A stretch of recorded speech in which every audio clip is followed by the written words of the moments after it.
And just like that, we're a quarter through the year already. Can you believe it? I genuinely cannot.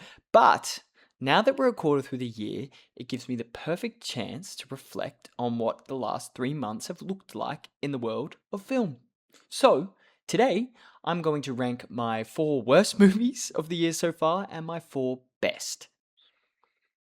An important clarification for this list is that everything that is on it I have seen in the theaters this year. So it doesn't include anything that was not in the theaters this year. So I will start with my worst 4 movies of the year so far. This list is going to go from least bad to worst. So number 4 is the least bad, number 1 is the worst I've seen so far. So at number 4, we have The Moment. Okay? Charlie XX fans, please don't kill me. I promise. I still think there are good things about this film. For me personally, it just didn't quite come off. I see that she was going for this what if of what would have happened had she maybe sold herself out and her image out into something more resembling what some other pop stars, female pop stars, do in the industry. And I guess that's effective ish in that way. I just don't really understand the purpose of this film. What was she trying to do here? Was she trying to slam other pop stars in the space? Was she trying to be like, look at me, I didn't sell out? Was she trying to be like, these are the pitfalls of this industry for a female pop star? Like, maybe some combination of all those. But I just felt like it was a really strange direction for her to try and take this project. Having said that, I love to see people using their fame and their wealth to produce film that is somewhat different and original. So, power to her. I hope she makes more movies. And number 3 was Scream 7. Probably one of, if not the weakest in this franchise. And it's a shame because I really like the Scream franchise. I like that you can tell exactly where movies are at by what iteration of Scream you're in. Unfortunately, this was pretty weak sauce. Forgettable characters, pretty obvious killers, baffling storylines, more baffling than even what you're used to from these kind of movies, and not even the wit that is normally contained in these films that make them really watchable. So, unfortunately, this was kind of a miss for me, and I hope they pull it back in the next one, because undoubtedly there will be a next one.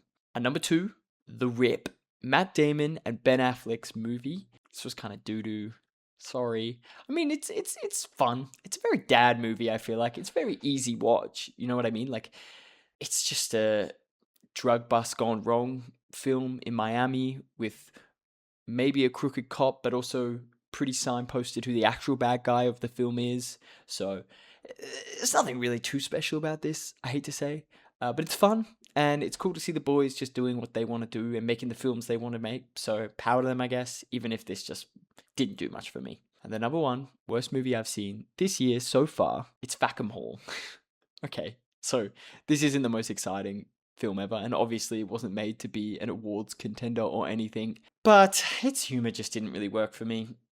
I know it's a riff on Downton Abbey, and it's meant to be this sort of slapsticky film, and, you know, the breed of comedic films is dying out. I get that, so it's cool that people are even making any kind of films in this space. However, felt pretty flat for me. Wasn't very funny, didn't get much of a laugh out of me, and was just pretty weak sauce. And now, let's turn to my top 4 of the year, on a happier note. So my 4th favorite movie of the year so far is Send Help, Sam Raimi's film with Rachel McAdams and Dylan O'Brien. This is like a Castaway Survivor-esque show with a boss and his employee getting stranded on an island together and having to learn to live together, and them slowly descending into madness. It's great. It's just beautiful that Sam Raimi is able to make original films and do whatever the hell he wants with them. It's awesome. Like, he's just oozing with creativity and fun in every frame of movies he makes, and especially here. This was just such a fun, refreshing experience at the theaters. I wasn't going in expecting anything crazy, and it really satisfied what I was looking for. I had a great time. And number 3, and you know the year is off to a pretty good start if this is at number 3, But for me, number 3 was Project Hail Mary. This movie is on an absolute heater at the moment. I think every man and their dog is going to see this, which is great. Great for the industry, great for Ryan Gosling. And hey, it's actually a good film. So fair play to it. I loved this experience. I went and saw it at the IMAX and it was incredible. I will probably go see it again. It's just an excellent sci-fi made at the highest level. Practical effects, great acting, great story. It's just got it all. It is a fantastic package. And if you haven't seen it already, what are you doing? Go and see it. It is so good. And I think it's a movie that will be talked about all year and could even be up for some awards, potentially. But we'll see. I'm getting ahead of myself. Okay, number 2 is 28 Years Later, The Bone Temple. The follow-up to 28 Years Later from last year, one of my favorite films from last year. And I was so highly anticipating this movie. And man, it did not disappoint.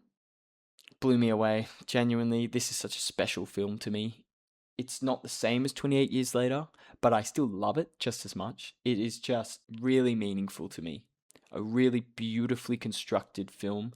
Of course, based on a franchise, but it's it's a direction zombie films have never really explored. And for that, I give it so much applause because it's just beautiful that you can make a movie like this these days. And unfortunately, I don't think it's done very well at the box office. So we may never see a conclusion to this trilogy, which is a real shame. But I love this, and it's always going to have a special place in my heart. I think Jack O'Connell was a fantastic villain in this, and Ralph Fiennes. It genuinely might be the best performance of his entire career. Just phenomenal.